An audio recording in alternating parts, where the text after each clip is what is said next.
back in 1964.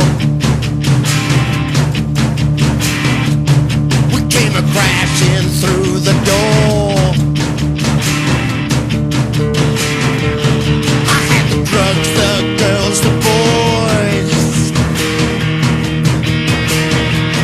You couldn't hear above the noise of every screaming little girl. The sound exploded around the world. We all thought it was so new. It wasn't true. It's all the same. The beat goes on again and again.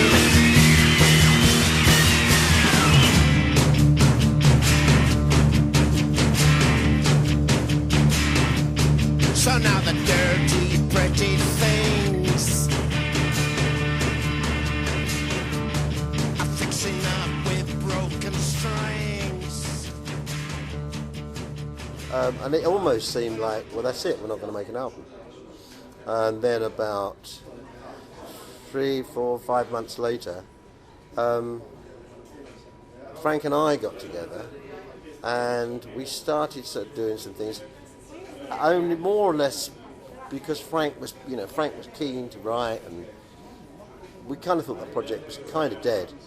And we started writing, and out of that, going back to the very, very early days, we've been given a complete collection of blues stuff, a whole fantastic catalogue that I can't remember the name of the label now. They sent me some fantastic stuff, and I started trawling through it, stuff I hadn't even heard, and we came across this Leadbelly song on the Leadbelly album, and it started with this fantastic riff, and then it went into something completely different. It was so strange. He played it for about 4 passes, and then I thought, well, obviously it's such a great riff, he's done a song somewhere. And I had about 5 or 6 of his CDs, went through everything. It never reappeared again. So Frank and I took this, and that's when we made, the Robert Johnson thing. Because it was such a great riff, I couldn't believe he hadn't used it again. And he played it 4 or 5 times, and that was it. And that was a trigger. And from that moment, it seemed everything we did fell into place. In days gone by, I'm gonna tell you about my love.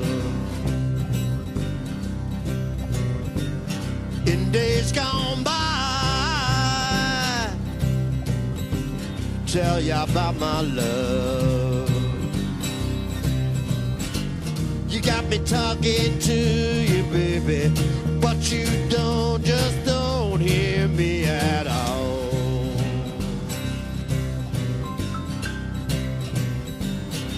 A clear blue sky.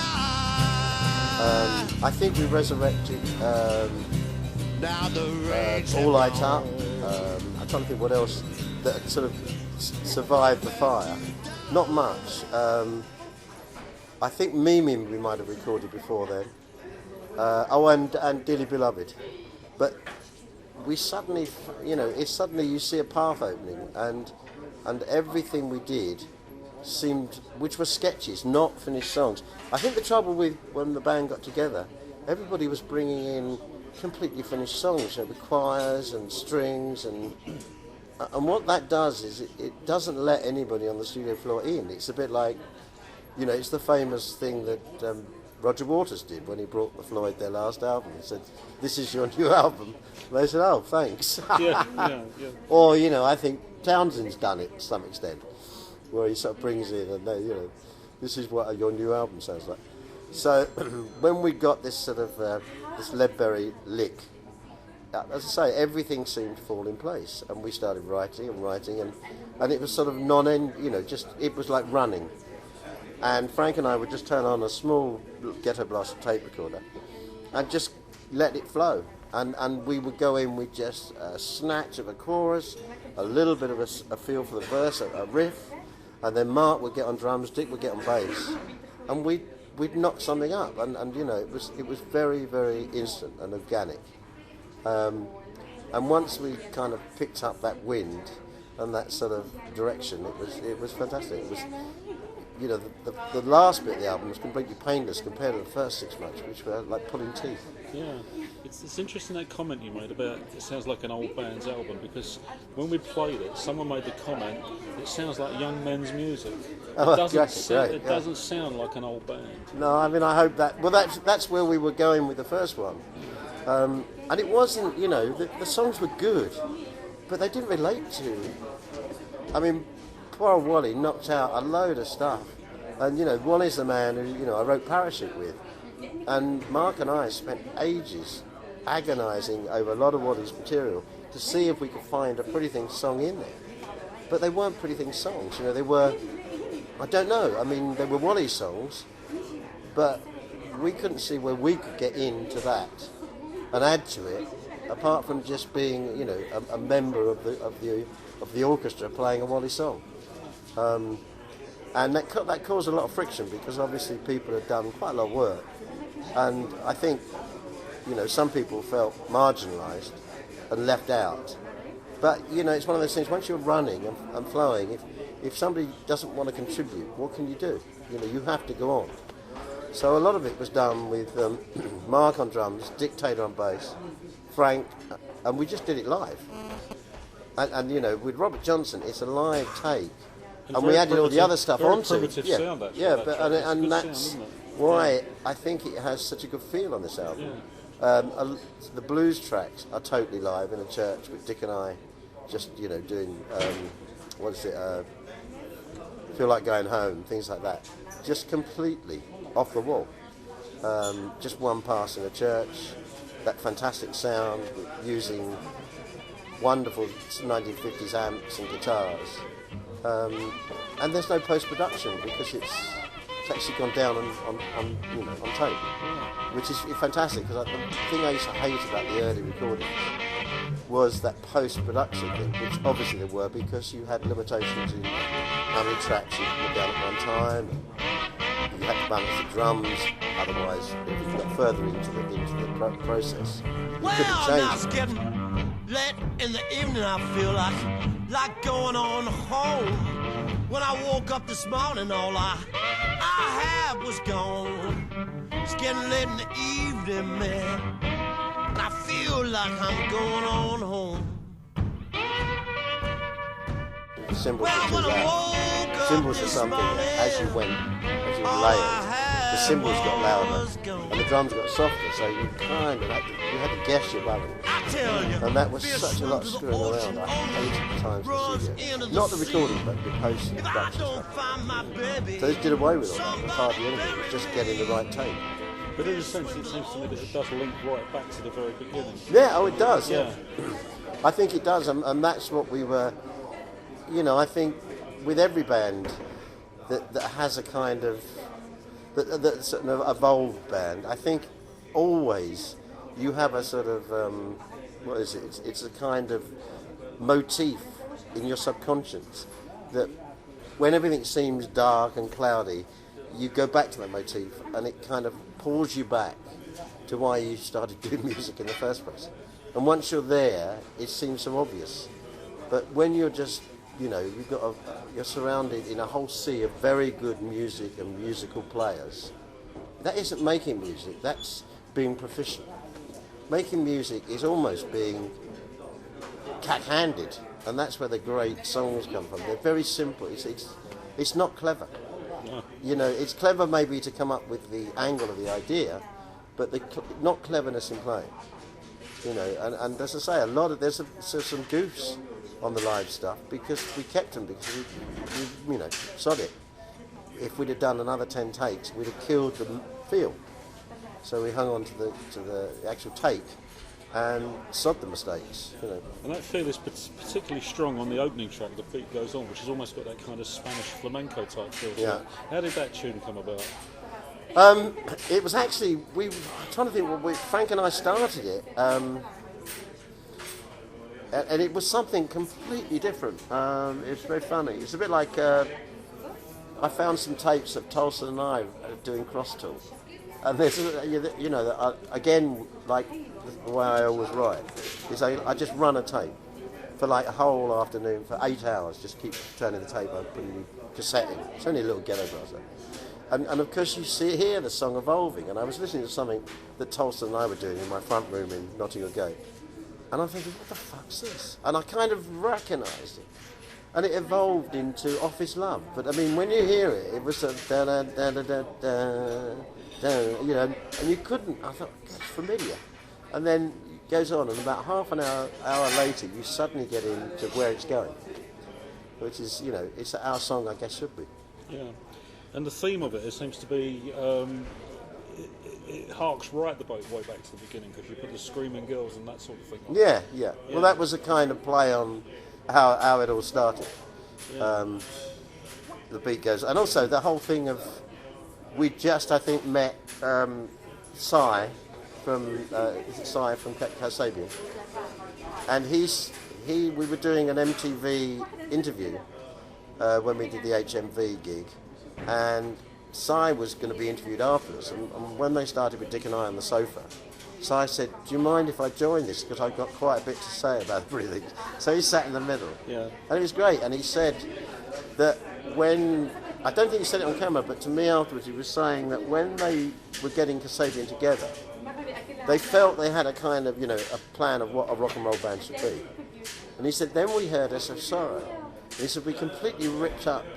We suddenly realised there were no rules. You know, the rules are there are no rules. Yeah. And he said that really opened up and made Kasabian a different kind of band than it would have been.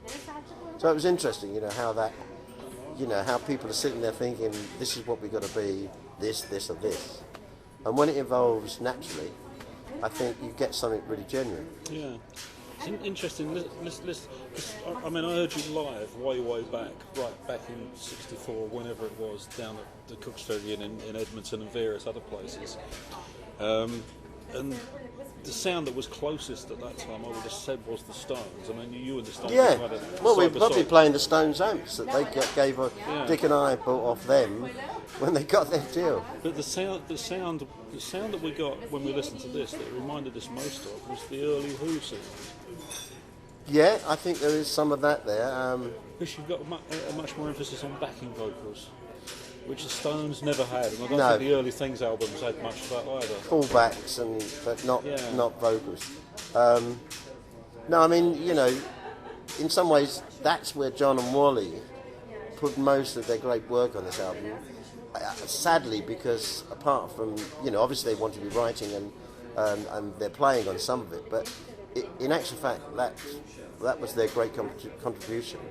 Was, you know, that Pretty Things harmony thing, which is a lot of people see as a kind of mark of Pretty Things stuff. Yeah. And it's where we separated, I suppose, from the Stones, because they did a kind of, as you say, they started a radical and a psychedelic thing, but they didn't have the ability to use choral work, you know, choral stuff, which I always saw when I've, you know, got John and Wally in, was it's a bit like getting another colour in the palette that we hadn't been able to use before.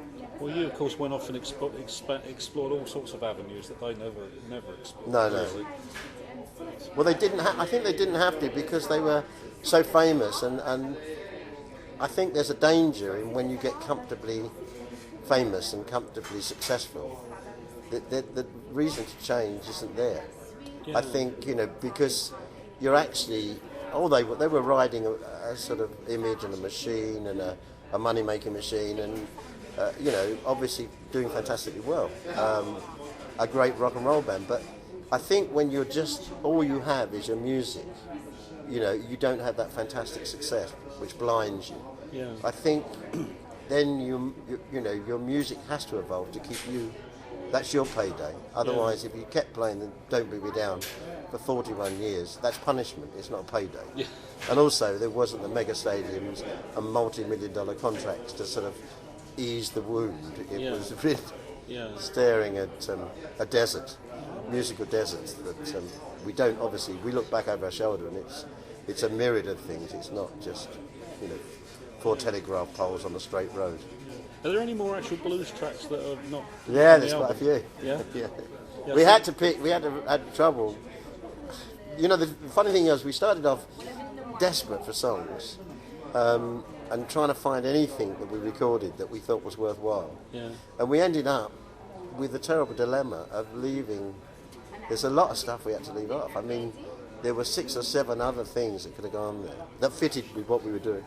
There was a very nice song called Look Away Now, Frank and I did, and that only didn't get on there because Frank and Mark had a row about the tempo. And because Mark was on drums... He wins. No, he didn't win. He's like, well, fuck you, you play it. Like, one of those in the studio. So we left it because it was going to be a major row. So, and then Frank was like, well, no, unless it's the right tempo, I want it done properly. So, sadly, Look Away Now didn't make the cut, but it was... So any thoughts of those tracks being released? I think they will be. I mean, I think Mark's got this idea. I mean, it's a way of... I think there's some, a lot of stuff I'd like people to hear. I mean, we tackled some Dylan numbers one night, very late, which I'd never done before. We did Baby Blue, which I'd never ever sung, and we got a recording of me singing it for the first and only time. Because I said to Mark, I don't know the song. So Dick being Dick, Googled the words.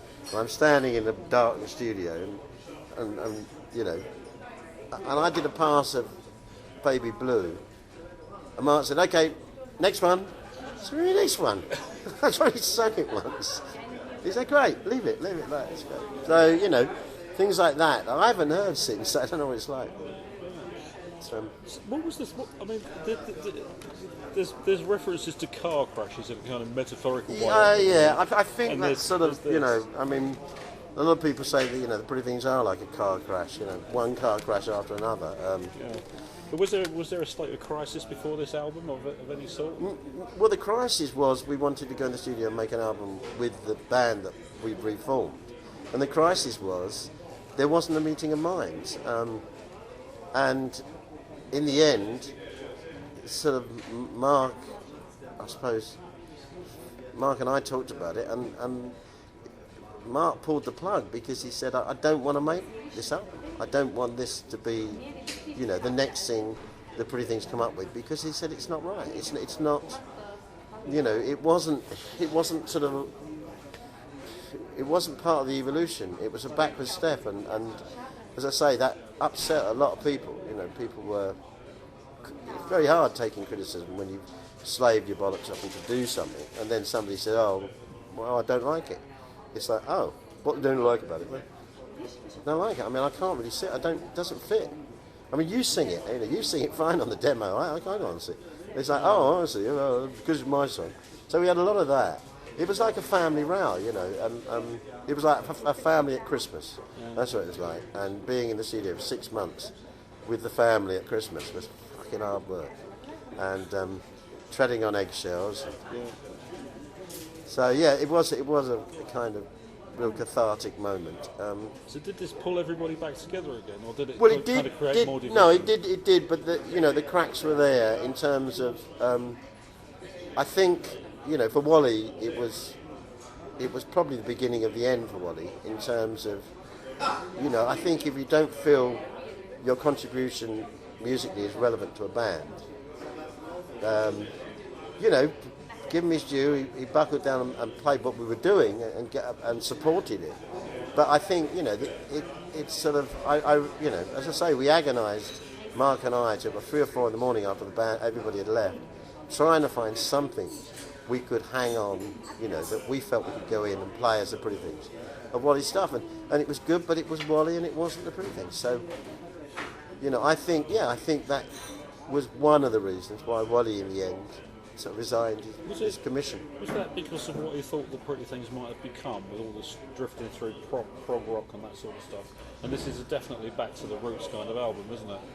In that sense. Well, I think we had a bit of that with Rage, where the band have come together, and Wally, Dick, Mark, Frank, and I had already started on Rage, and then we got this thing come through to actually put the band back together.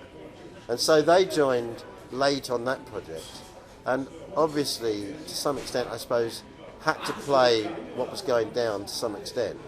And probably because, again, not being at the actual birth of the thing, the beginning, might have felt a bit left out. But then we played together for another 10 whatever years, and that should have, meant we were singing off the same hymn sheet.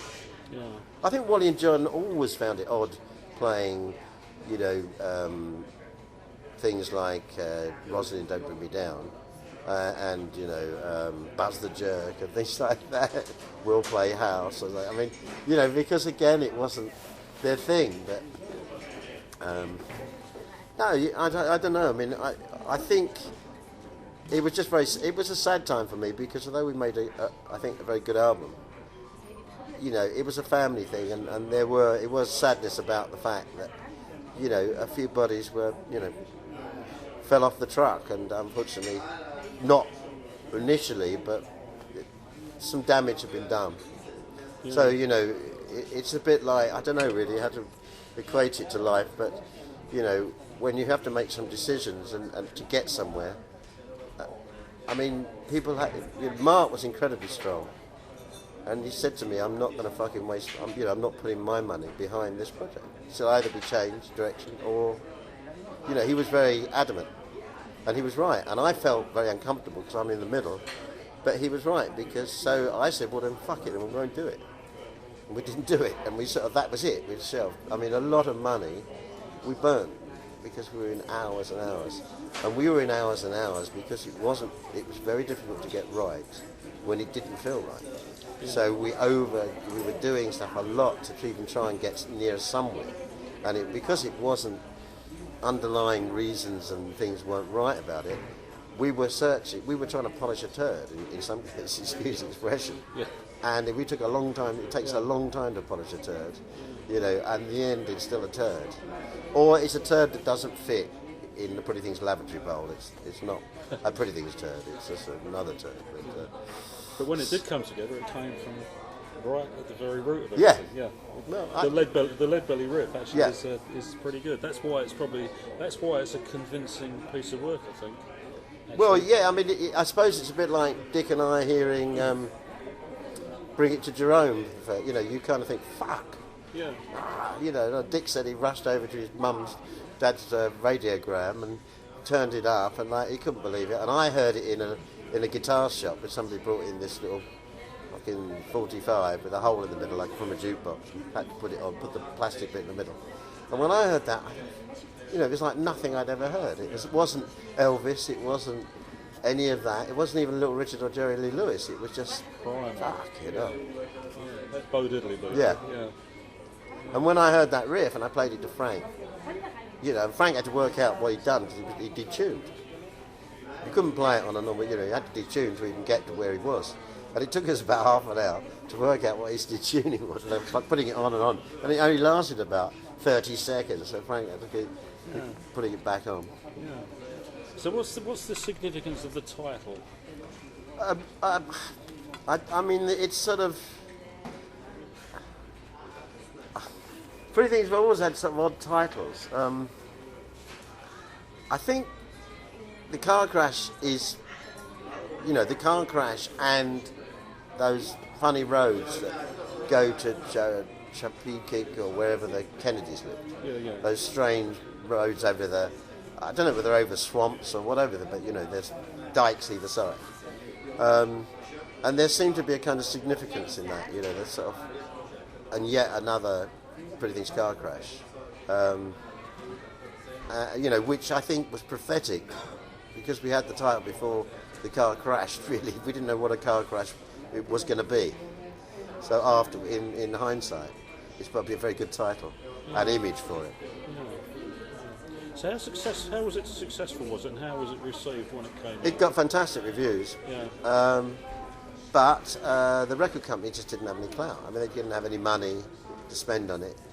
It was either going to be one of those things that either happened by word of mouth, somebody picked it up and started playing it, But those days are gone, you know, where you had where a DJ could break a single, but not an album. I mean, you know, there's so many channels and different things people are listening to.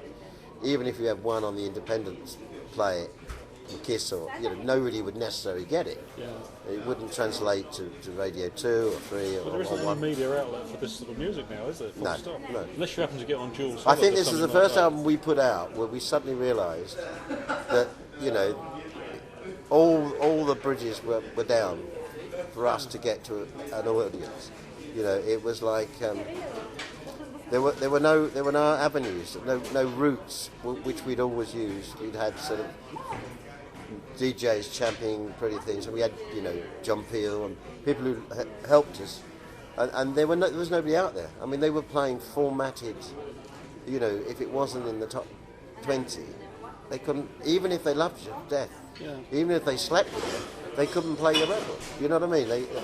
Yeah, I mean, there's only the whole thing was shut down. Robert Elms and a couple of others that will play anything that's out of the major playlist, really. Yeah. Well, Mark Lamar, you know, always plays pretty things. But, you know, what did he have? He had London, you know, so, I don't know, 250,000 listeners out of 90 million ain't going to break a record. No. So that was the first time when we suddenly realised that the business had really changed. And for bands like us, there was no access to the airwaves, even more than... But the reviews were so great, we did hope that, you know, somebody would pick up on it. You know, fantastic. Probably some of the best Pretty Things reviews ever, but...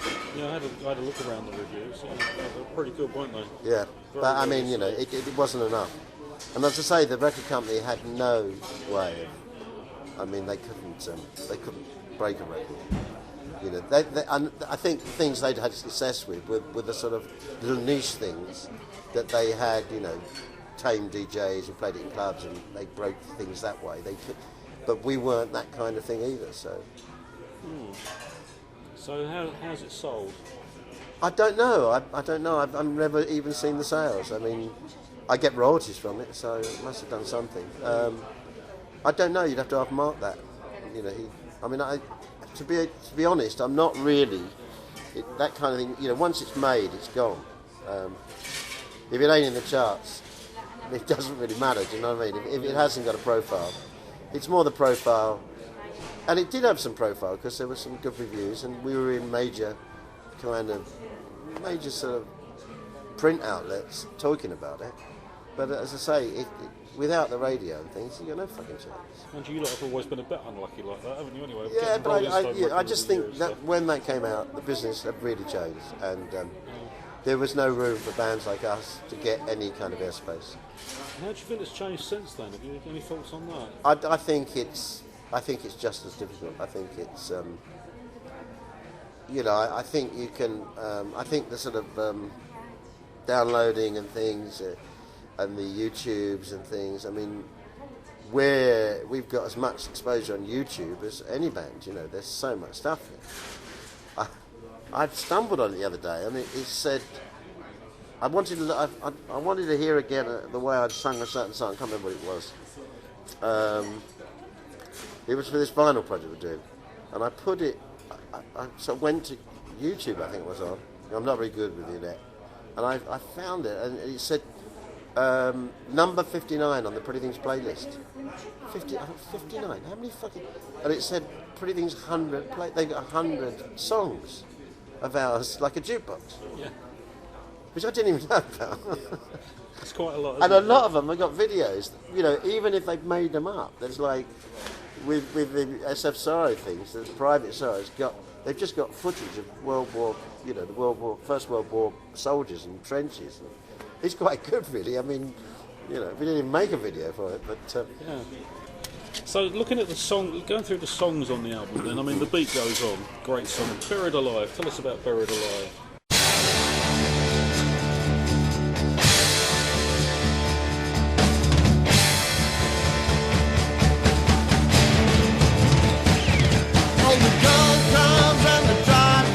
It's a sickness of the mind. As the city falls to pieces, just a symbol of the time. It is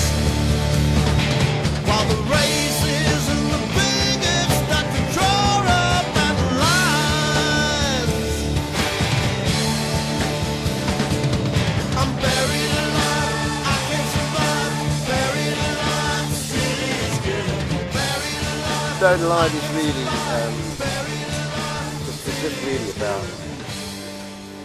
I think we'd had Frank and I had spent quite a bit of time up here in London. I used to go down there and he'd come to me, and we were sort of hanging out. We went to Soho, and there was a kind of. I was saying to Frank how, you know, London used to be my town, and I felt really comfortable. I'm going back to this right through to probably the early 90s. And it's sort of, now what it is, now all I get is I get the concentration of population. I don't get the good bits anymore. To me, although I wouldn't move from London, I think, you know, it's got a vitality and stuff about it. But it isn't my town anymore. And it was just this idea of being, you know, absolutely buried by living in a metropolis. And also, I mean, I got that feeling when we were last in New York. Because New York, I remember going to and feeling like it was a village. I knew it. I'd go anywhere, you know, when we weren't working, I used to get cabs at 3 o'clock in the morning and shoot down to a favourite bar of mine. And now I suddenly went to New York, it's like, it wasn't my, I didn't know. I wouldn't know where to go. I have very few friends who still live there. And it suddenly felt, wow, really oppressive. I thought, I don't think I could survive in New York anymore. You know, I wouldn't, if somebody said to me, you've got to go and live in New York 6 months, I think, no fucking way. And, you know, I spent a lot of time in New York, and it's just that thing about cities where you end up with the sort of concentration and the masses, but you don't get the good bits anymore. Yeah. So that was about really just feels city living. Impersonal. It feels impersonal. Totally impersonal to me. And London's getting like that in a lot of that's places. That's what I mean. Is, you know, it isn't my city anymore in terms of. You know. What about Living in My Skin? That sounds quite a personal tune as well. Well, totally, yeah. Was that written on a bad day? No, I mean, I always wanted to find. I mean, I had this idea about, you know, how when you're trying to, you know, people ask you a lot of questions, and then it's almost like you want to say, well, you know, you've got to live in my skin to really get the answers anyway. And I like the sound of it. I like the idea, and once I got, you know, the line "living in my skin," everything else flowed. It was a very easy song to write, and I think Frank and I wrote it in an afternoon. You know, sort of. I had the words, and Frank immediately picked up on what I was doing, and we got there in, you know, about 2 or 3 hours. Right. So there's no personal catharsis or anything in that? Yeah, I mean, it's all about me, but I mean, what I'm saying is it's that thing when people ask you questions or you try to answer something. Yeah, I get you. It's only it's a surface view, and it's not. You know, the real thing is, it's a bit like what they say. You've got to walk in my shoes. Yeah. And that's, I suppose, that was my take on it, living in my skin. You know it ain't easy living in my skin.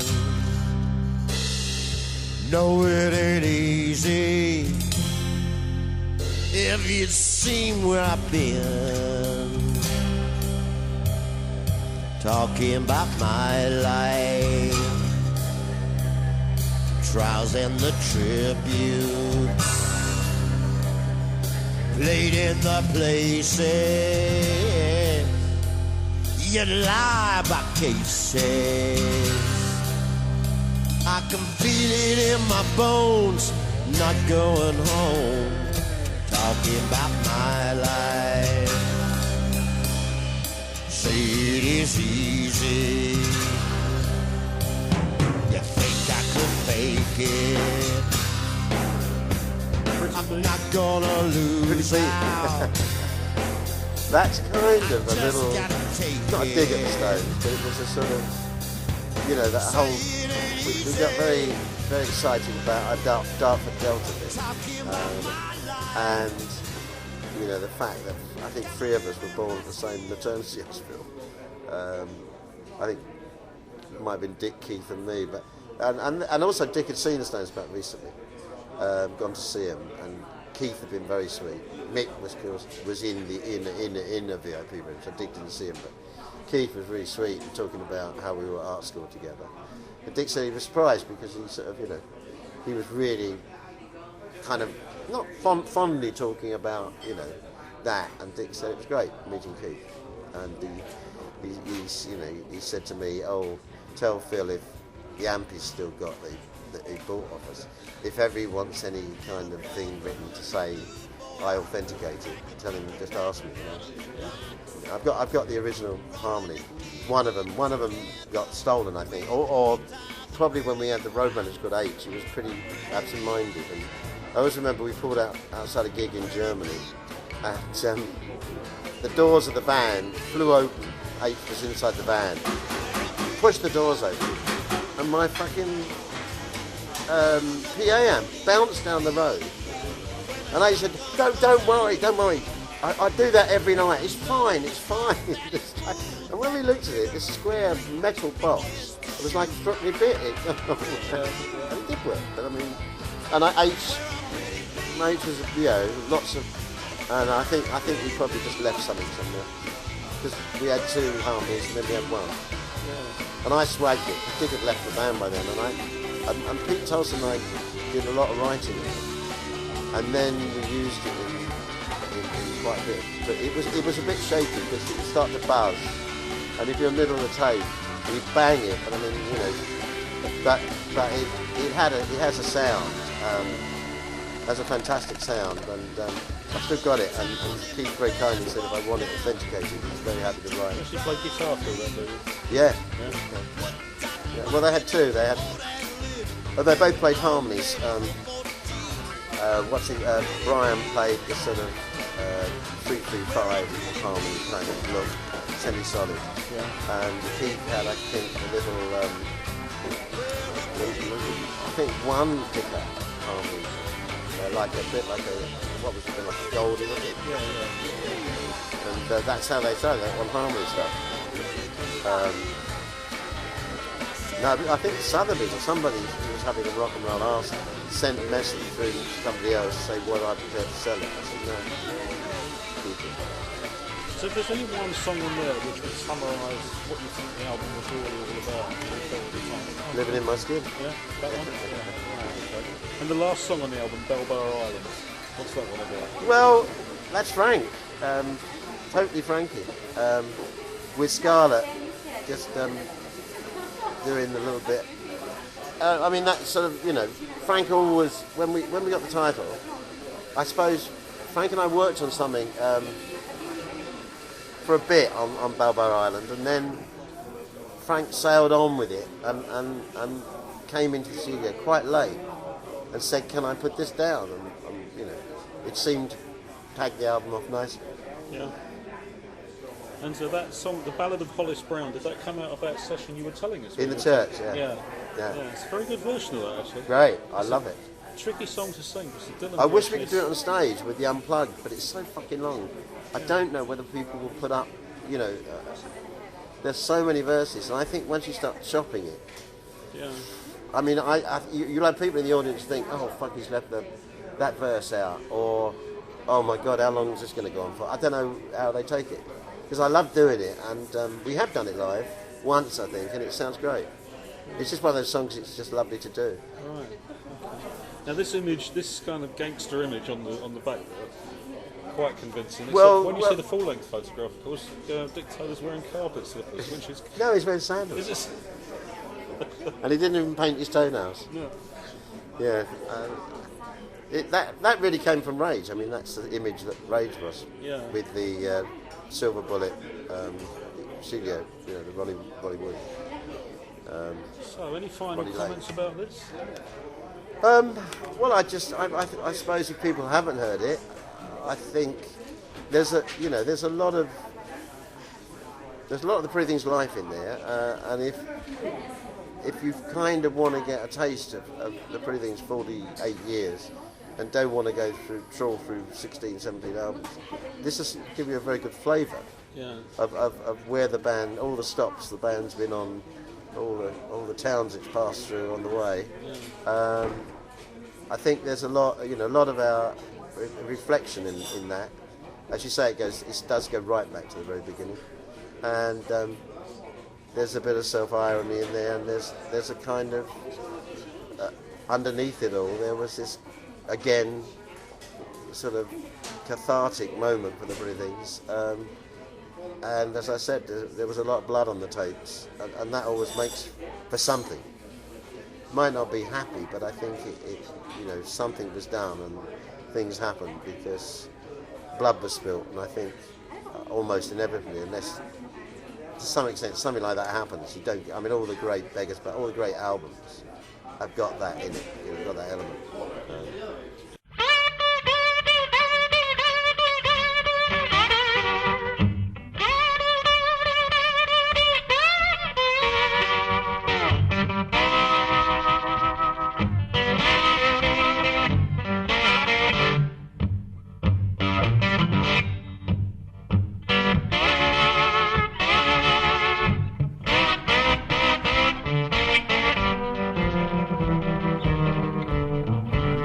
Now it's getting late in the evening. I feel like going on home. When I woke up this morning, all I had was gone. It's getting late in the evening, man, and I feel like I'm going on home. Well, when I woke up this morning, all I had was gone. Tell you, fish swim to the ocean, ocean runs into the sea. If I don't find my baby, somebody bury me. Fish swim to the ocean, ocean runs into the sea. If I don't find my baby child, throw some earth on me. Oh, bury me, baby.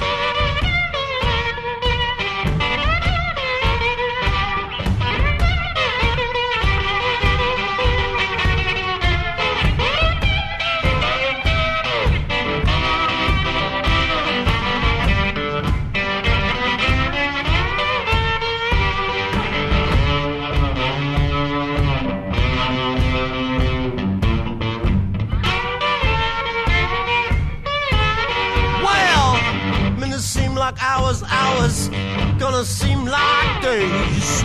Seems like my baby's gonna stop her evil ways. Minutes seem like hours, I was dragged by like days. My little baby could stop her low down evil ways.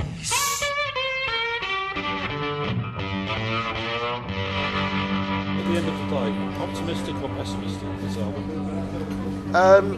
Realistic, I think. Realistic? Yeah, I think it's realistic, and you were saying that Pretty Things Bad Luck. I mean, Mark John always says, if it wasn't for bad luck, the Pretty Things wouldn't have any luck at all. Yeah. Well, he says that here. Yeah. It's reflective. Shit happens, and I'm always amazed that when you have moments like this, and like after we produced S of Sorrow and it disappeared, I kind of think, was I completely stupid or so stubborn to go back in the series and record another fucking... I mean, it would have sawn the legs off most people. And you'd have thought, hang on, they're telling you something. They don't want your music. Fuck off. And we go and make another 20 albums. It's like... Yeah. Talk about resilient or stupid. There's an extraordinary streak of resilience and rebellion running through the whole thing, isn't there? And a sense of humour, I think, as well. Yes, I'm sorry. I think there's a lot of self-irony. I mean, we realise this shit happens, and what was it that journalist said that if there'd been a sort of nuclear war, he said something like after about 10-15 minutes, he said, out of the rubble will scrabble the Pretty Things and start playing again. He said it would take more than that to stop them. Yeah.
What's next on the horizon then?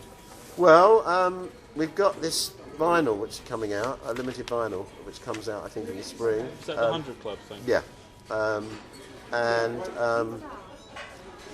There's, I don't know if you know about it, but there's Forbidden Fruit have got this thing where it's like the children of SF Sorrow. All these young independent bands are remaking SF. They're all doing a track each and submitting it to make an SF Sorrow by all these young bands, which is fantastic. You know, I don't know what it's going to be called yet. They asked us what I thought, and I think Dick and I said, you know, Children of SF Sorrow. And American and English bands are submitting, you know, their take on different. I've heard 3 or 4 quite interesting. You know, some of them off the wall. Some of them maybe are a bit too bowed by the original and don't, you know, cut loose. I did say on their website, you know, please make sure whatever you do, it's got your personality in it, not just a you know, cover of the song. It'd be interesting to see what that happens. And, you know, Mark wants to go back in the studio again. Likely to happen, do you think? With us, it's sort of, there seems the right time. The only thing is we've got a lot of work on, you know, in terms, and you know, the studio thing, if you're going to get continuity, you do have to have a run at it. I mean, we've done this before, where with SFSO we had to keep going and working because we didn't have any money. And you breaks it, but, you know, we were so focused and we knew what we were doing, we could have been taken away for 6 months, we still come back and recorded Death or Well of Destiny. Or, you know, they were not going to be stopped. They were like a train going downhill. That was just, we had to get off the train for 3 weeks and go to Germany, earn some money and come back and do it again. Carry on, yeah. But now, of course, it's not so easy, because if you've got something and a thread going, you know, it's good. And because we record live, with sketches rather than finished songs, you have to catch the moment, you know, and if you break on that and you've got a couple of things you didn't get to try, when you come back, maybe they've gone cold. So we need a bit of a run to do that. Yeah, it'd be nice to hear a new album. But in the meantime, we'll give this just a nice big push. Great. Is it 49 years this year? I think it is, yeah. I don't even, somebody asked me how old I am today on the phone. I don't know. I think I'm 66. I don't know, actually. 44. I'm not very good at maths. Working 44, backwards. or 56, 67, that is, I think. 67, is it? Yeah. This is my 67th year. Yeah. I'm both in November. But I didn't know whether I was already 67, going to be 68, or 66, going to be 67. You've got a long way to go then, because Chuck Berry's 81 and he's still going, isn't he? Yeah. Just about. Terrifying. Yeah, it is a way to go. Okay, that's brilliant. So this is our starting point, and we'll see how it Great. develops from there. Yeah. Thank you very much for your time. Yeah, fantastic. Let's look forward to a successful project. And our apologies, by the way, that it went tits up before. That's all right. I mean, there were good reasons, as you said. It was probably good. You know, you're in a better place now to do it anyway than where you were. Yeah, well, we've got complete control of it. Yeah. We haven't got any money, but we've got No, but I mean, that has, is. Tell me about not having any money, but having control. Yeah. That's what the pretty. It's what we signed EMI for. Yeah. 2 and tuppence, but free range of Abbey Road Studios. Yeah, excellent. Great. Thanks a billion. Fantastic. Cheers. Good luck with it. Let's hope it goes. Yeah. New people hear it. New ears. Can we have a photo taken? Good scan, So yeah. our records, and also one with the. Yeah. Right, Yeah. Where are we going to do it? Do you want to sitting down or? What do you reckon, Dave? Standing up? Standing up. Got enough background there? Yeah. We'll have one of you with D as well. Okay. It's supposed to be really good for technology. We haven't actually got a stake. Don't ask me. I haven't had a camera for years. It's funny, I don't like photographs. People say to me, "Oh, you must have lots of photographs." I don't. And people send me photographs, you know, fans and things. Yeah. I don't be rude, but I'm not really interested, you know. It's like, I suppose because I always feel I look terrible in photographs. So it's almost for me a pain. Yeah. It's like being in front of a firing squad. I usually look like it. I'm about to die, rather than. I always look like I'm 12 foot higher. Oh, yeah, right. One more for like that. It's quite a Okay. good one, actually. But it's got you relaxed for once in a while. Try not to laugh. Yeah. This is out of the art, this camera. It is a bit, yeah. It's done us fairly well, hasn't it? Good. Yeah, we left that on top of, believe it or not, I left this on top of my car. And drove off? And drove off and drove from Battersea to Greenwich to do a gig. Went and looked on the top of the car and it was Still still there?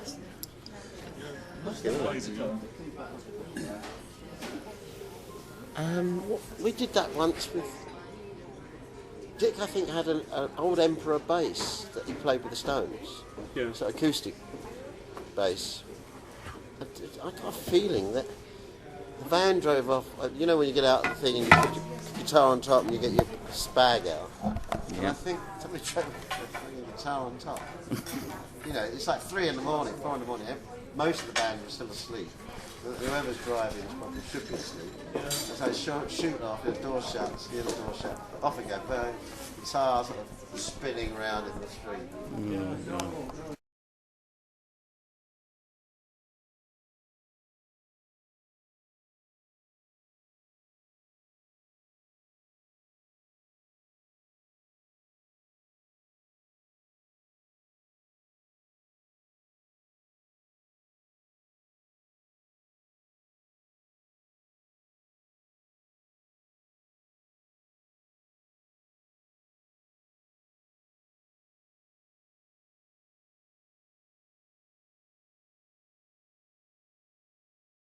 it's quite a hip image at the time, wasn't it? I mean, Yeah, that gangster I noticed Buddy, what's his name, used it. What's his name?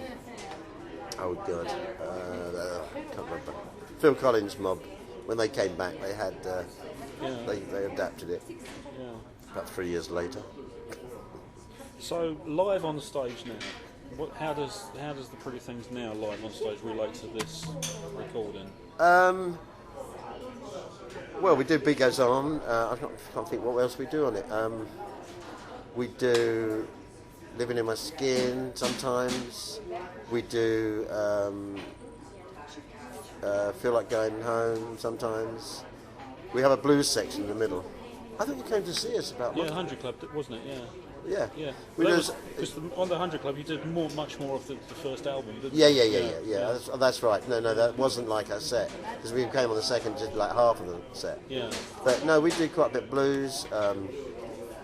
Obviously, we have to do Don't Be Down, Rosalind, Roadrunner. We started doing Keep Big Mouth Shut again because we had so many requests for it. Get the Picture, we did on the last tour. I mean, you know, when you listen, there's so many things like, you know, then you hear a version, then you hear Walking Through My Dreams, and the young guys just don't say, oh, fuck, can't we do that? It's a great song, but it's really hard to make. I believe a set has to work. You know, you can't just put 10 songs, or in our case, 18 songs together. They don't necessarily. They've got to work what's next. It's got to work as a set. Yeah. So we start off getting a set that works, and then if we can shoe on some new numbers, or we say, you know, we can only do Get the Picture or Can't Judge It, but we've got to do one or the other. We have to make a choice. Because if you put them all in, then they start to fuck the set up, because you go too high and stay down too long. Do you change the set as you see how the audience is reacting? If you got We have done, but generally not really. I suppose if it's like we're doing a blues festival, we do more blues stuff. That's all, or more, you know, original stuff. But if it's like a moddy thing, they like a lot more the psychedelic. So we'll do 6, 7 SFO bits. Yeah. And we're going to do an Electric Banana gig too, with, you know, quite a bunch of the Electric Banana stuff, which we haven't done. Well, I haven't said we haven't done it. We do Alexander. We've done Eagle's Son. We've done. I mean, funny enough, I See You was first recorded on Electric Banana. I haven't heard Electric Banana because when I got the Pretty Things back catalogue sent to me, there was quite a lot of stuff missing. Well, I actually bought this. I don't think it comes. I think Electric Banana's completely separate. Is it really? From the catalogue? Yeah. Yeah. No, I mean we. We'll track a few of those down as this develops. I mean, it's DeWolf, you know, it's a film company, and that's where it all came from. It's only because we were working outside of a contract, which we shouldn't have been, that we had to change our name. I mean, that's the whole thing.